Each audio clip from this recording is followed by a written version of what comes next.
So our podcast is called End of World War I, Treaty of Versailles. My name's Layla. My name is Maya. And my name is Nanea. We're in grade 11 and this is for world history. And the purpose of this podcast is to teach you guys about the Treaty of Versailles and give your opinions on how we feel about this treaty. What was the Treaty of Versailles? The Treaty of Versailles was one of the peace treaties that ended World War I, and it was signed on June 28th, 1919.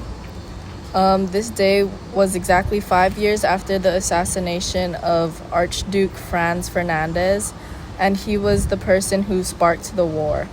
The treaty was signed at the Palace of Versailles in France. Why was it created? The treaty was created for 5 main reasons. One of the main reasons it was created was to prevent future wars, because the Allied powers wanted to ensure conflicts like this would not happen again. The Allied powers believed that this treaty was strict on terms. The Allied powers believed that this treaty with strict terms on Germany would prevent it from becoming a military threat in the future. Another reason was to punish Germany. Specifically, France and Britain wanted to hold Germany accountable for World War I. They believed that Germany's aggressive actions led to the conflict and should go through with the consequences. Another reason is because the war caused so much destruction and many people died, especially in Europe. This treaty made Germany pay reparations to compensate the Allied countries for the damage and economic losses that they had suffered. The treaty also aimed to redraw the borders of Europe, and this led to the creation of new countries and redrawing of boundaries. The last reason was to create an international organization that would help maintain peace and resolve conflicts through discussion rather than war. This led to the establishment of the League of Nations. And who created it? This treaty was mainly created by the Allied powers that included France, Britain, the United States, and Italy. Georges Clemenceau, David Lloyd George, Woodrow Wilson, and Vittorio Orlando were the ones who were involved in drafting this treaty. And then, what are territorial and land penalties that they had? They had to give back all the land that they had taken over and had to give their overseas colonies, and overall was reduced by 13%. The German army was limited to 100,000 troops and was not allowed to have tanks, heavy artillery, or any air force. Additionally, the Navy was restricted to a few small ships, as submarines were completely forbidden. These limitations were intended to prevent Germany from becoming a military threat in the future. What were some of the financial penalties?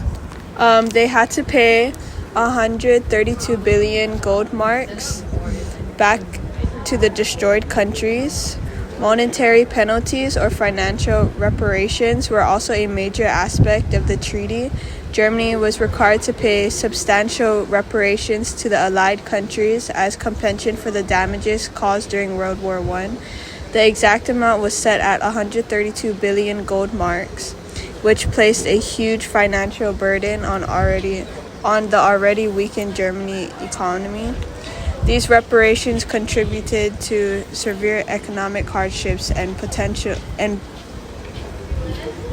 political instability in Germany in the years following the war.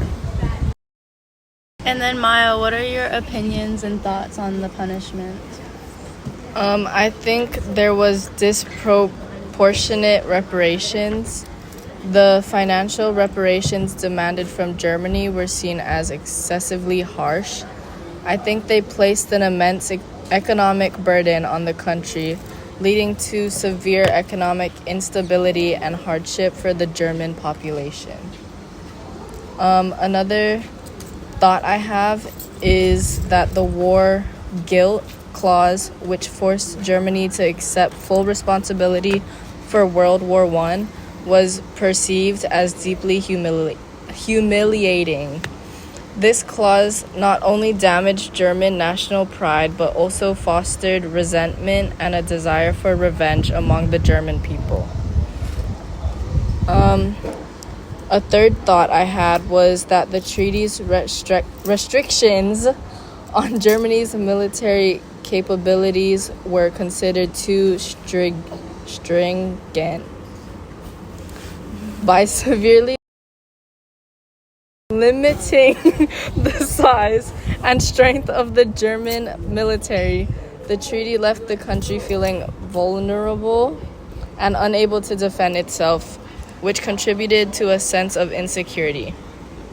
One last thought I had was that the harsh terms of the treaty undetermined the credibility and stability of the Weimar Republic.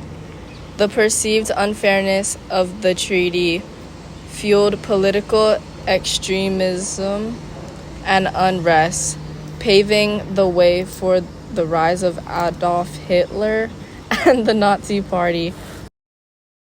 In conclusion, the Treaty of Versailles was one of the peace treaties that ended World War I and helped us understand that Germany was at fault for most of it and had them have a lot of penalties that we did not agree with and we thought were too harsh, considering Germany was not the only one.